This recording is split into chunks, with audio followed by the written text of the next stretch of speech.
everyone, my name is Destiny Hope, owner of Destiny Hope Candles, and today I'm going to be showing you how to make candles. Actually specifically double wick candles, and also these are going to be unscented testers. Candle testing can get very expensive, so what we are doing today is we are going to make unscented tester candles. So basically what that means is I suggest making several of these candles that are unscented using your wax and using your wicks of choice. So if you have maybe say if you want to test HTP wicks, you would test HTP 73, HTP 83, and HTP 90, whatever that is, right?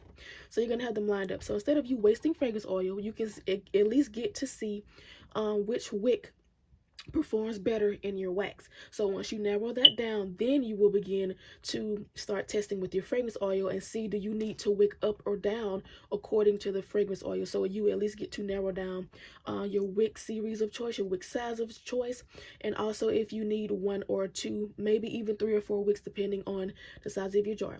And since this is a 4-inch jar with a 3-inch wide top diameter, as you can see, because these lids go inside a little bit. So this part is 4 inches, and then this one across, I've measured it, is 3. But with this jar still being 4 inches, you still need to double wick, and this is what this looks like. So I'm going to be showing you how to make these unscented tester candles to save you money while you are testing.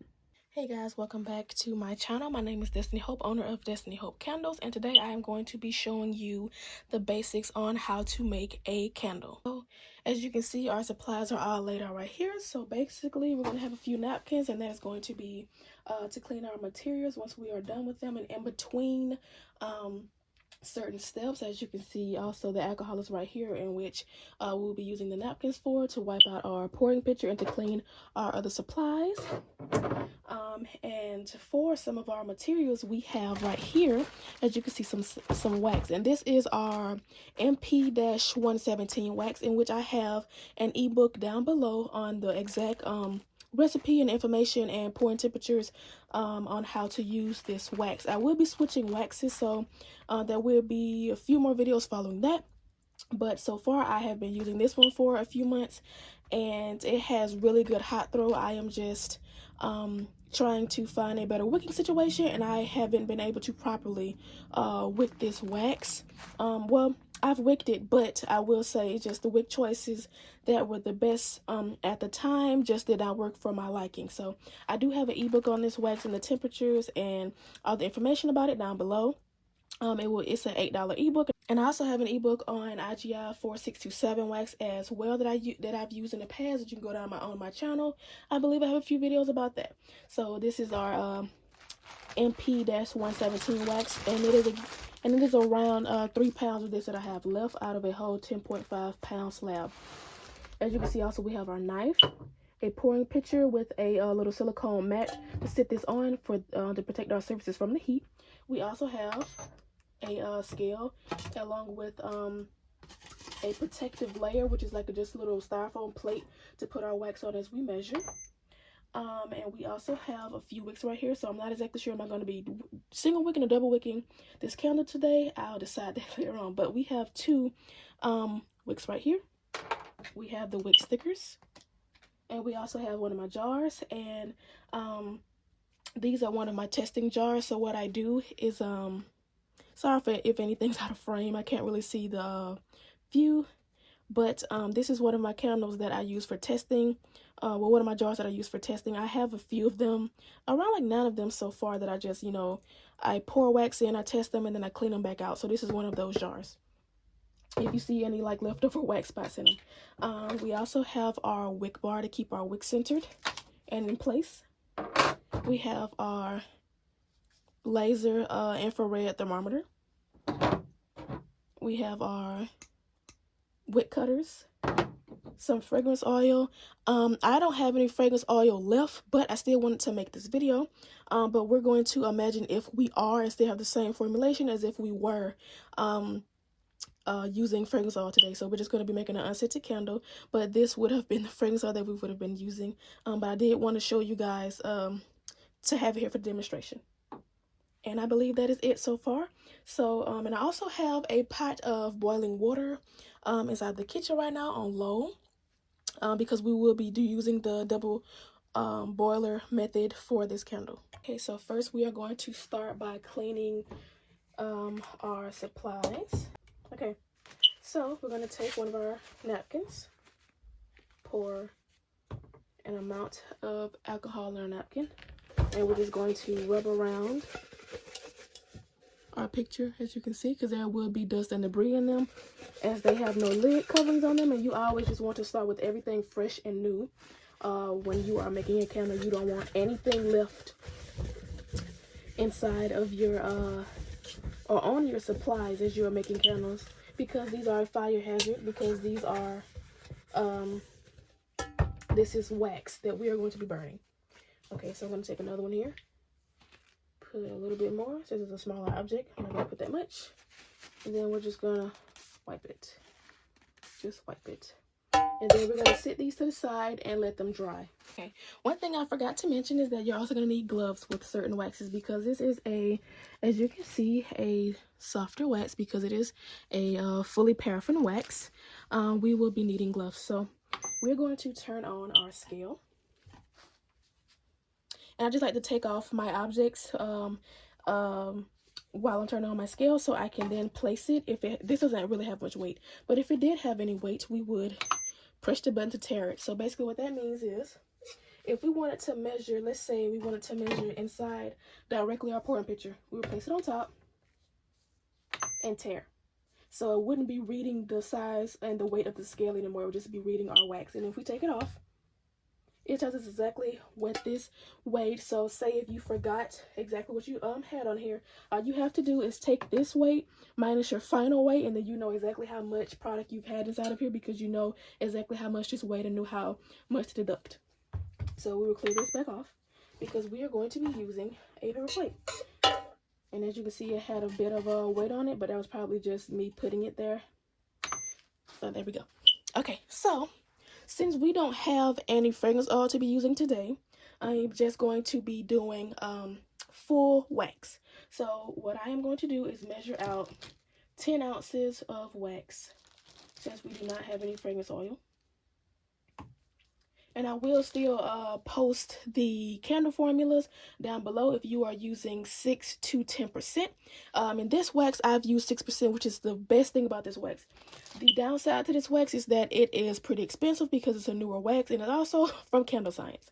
So the only con pretty much I can say about this wax is it sucks a bit more because it's paraffin, but you can also just blame the wick choice as well, in which I had a pretty tough time wicking this wax, which is why I'm going to be changing to a different wax, because I was not exactly pleased with the way that the formula was working for me.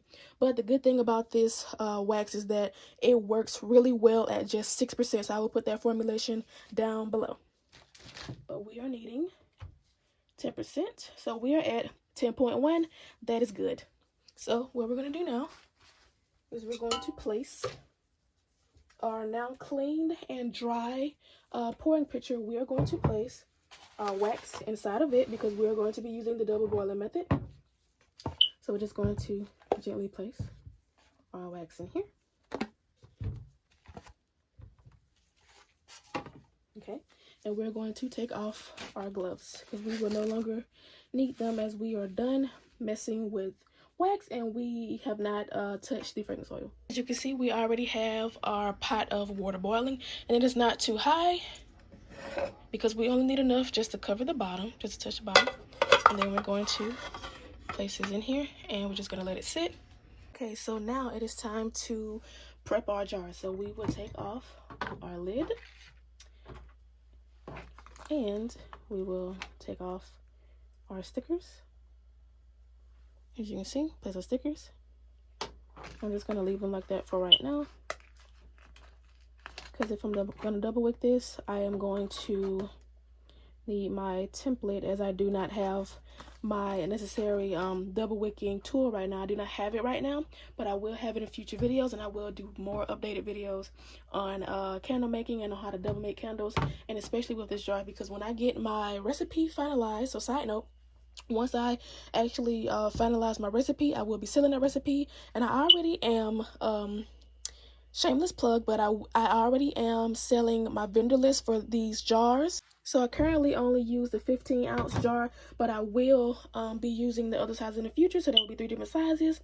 And I also detail where I get my lids from and every other lid option that is available for this jar as well, because you are building your brand, not mine. So you're going to be building your own brand with those different sizes, and you're going to be creative with your own lid options.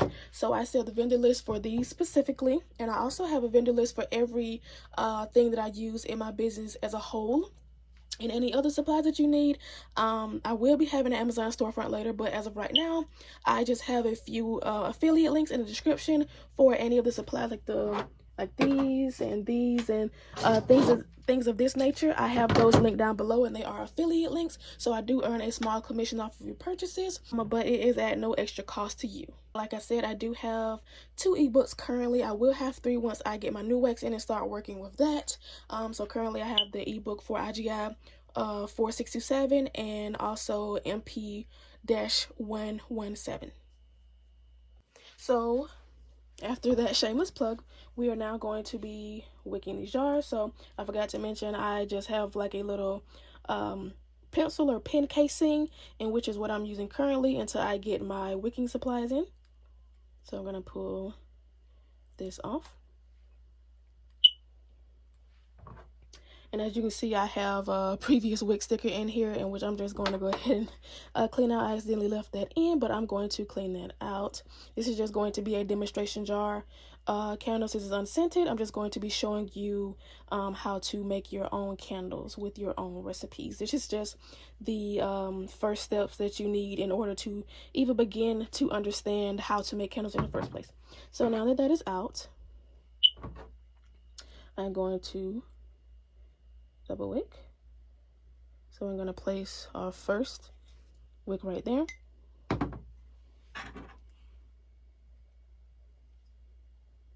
And insert this one. This one is short, as you can see, because I used this one already, and I did wickless testing, so I just cut a piece off. And take that off. I'm going to try to hold this in place, and I actually kind of can, so thank God there's a little bit right there. And then we are going to place this wick here.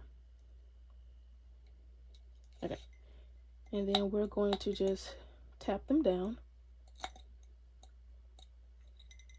And also, when making your candles, you want to be sure to also wipe out your jars. I forgot to do so, but this is just a demonstration jar, so I don't have to worry about that. And also, I've just cleaned these jars a few days ago as well to get the wax out.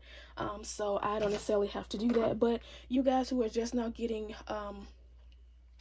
your jars in, you will most definitely want to do that. Okay, so as you can see, they are finally down there and secure, and inside of the wick center.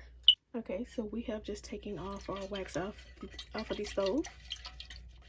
We're going to stir it a bit, as we have a laser thermometer, and it only reads, since it's infrared, it only reads the top of the wax, so we have to stir it for a few seconds and then take the temperature.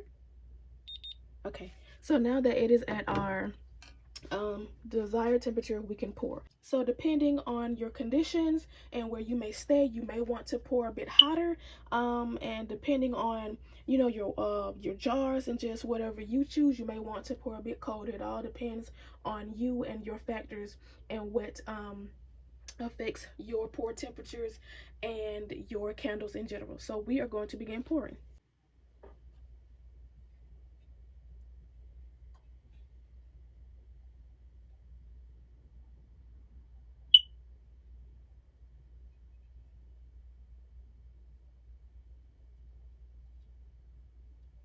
And since we were not using fragrance oil to differ our ratios, we just use straight 10%, well, 10 ounces worth of wax. We would definitely not be using 10 ounces worth of wax if we were using fragrance oil, but since we are not, this is where we are. And I just moved this, so I'm going to have to re-put these here because I have not left this alone, but this is how our candle is looking. And this is our candle now, just after a few hours. It is still a bit warm, but it's not too bad. It's cooler on this side than it is over here. So we're still going to be careful with it, but we are going to carefully take the wicks out of their ridges. And these little small little ridges that you can see are how you secure the wick. So you stick them through here and you pull them through either side, depending on how wide your jars are. So with my jars being, these are 4-inch jars with a 3-inch diameter up here. I use these right here. So I'm assuming if your jar was wider with a wider lid, or you just preferred your wicks to be further out, you can use these. So I'm not exactly sure. But I do know for most jars, most candles, you're going to be using this one. And if you're single wicking, you're going to be using this one.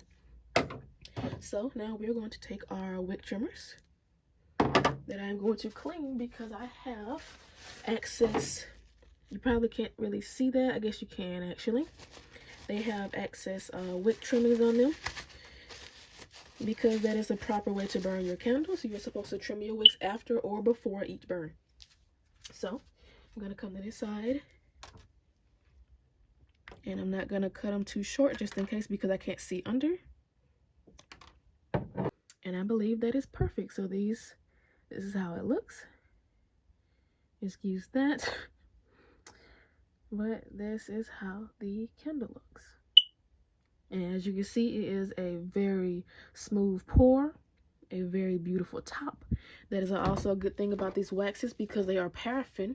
They are a 1-pour wax, as you can see in the candle details in my ebook about this specific wax. But I hope you guys enjoyed this video. I know I did not show my face because I try to make this more educational video. I'm trying to get into more educational and tutorial style videos, but I just want to show my face at the end because I didn't do an outro. So this is my outro. So I hope you guys enjoyed this video, and I hope it was very informational to you and whatnot. And I hope you still enjoyed it, even though I did not use any fragrance oil. But there will be more videos, of course, showing you how to make candles with different waxes, different wicks, especially with me testing at the moment as well. So you're definitely going to get those videos in the future because I am going to be testing a lot of different scents once I get them in. I hope you guys enjoyed this video. Please like, comment, subscribe, and also, you know, save this video and add it to your watch later, any just type of specific watch later list that you have and whatnot if you find this informational. And also don't forget to press the notification bell to know and be notified whenever I post. And if you're interested in any of the vendor lists that I have for my products, future recipe books that I have not made yet, but I will have them in the future, and also my $8 ebooks on the specific waxes that I have used, are using, or will be using, and whatnot. I do have those as well. And I also have affiliate links down below for any softwares, like for shipping, for inventory, which are free. There are paid, you know, portions of them, but you do not have to purchase them. I don't even have them yet as of right now, but they are free to sign up and to use until you choose or decide to pay for any of those softwares. And there's also going to be some just some products, materials, and some supplies down there for candle making, wax melt, just branding, shipping supplies, all of the above and whatnot. And they are affiliate links, so I do earn a small commission off of your purchases at no charge to you. And thank you for those of you who have subscribed, follow, commented, liked, disliked, saved these videos, and who have also left kind words in the comments down below, who have left things that can help me in the near future, you know, give me advice and whatnot, and also supporting me through this channel and when I'm doing all of those things, and by, you know, even clicking those links, just supporting me through the fact that you have purchased something off of those affiliate links and whatnot. Thank you guys for showing me support in those ways, and hopefully we continue to grow. But hopefully you guys enjoyed this video. I'm gonna go ahead and end it, and yeah, I hope you guys have an amazing day, and God bless.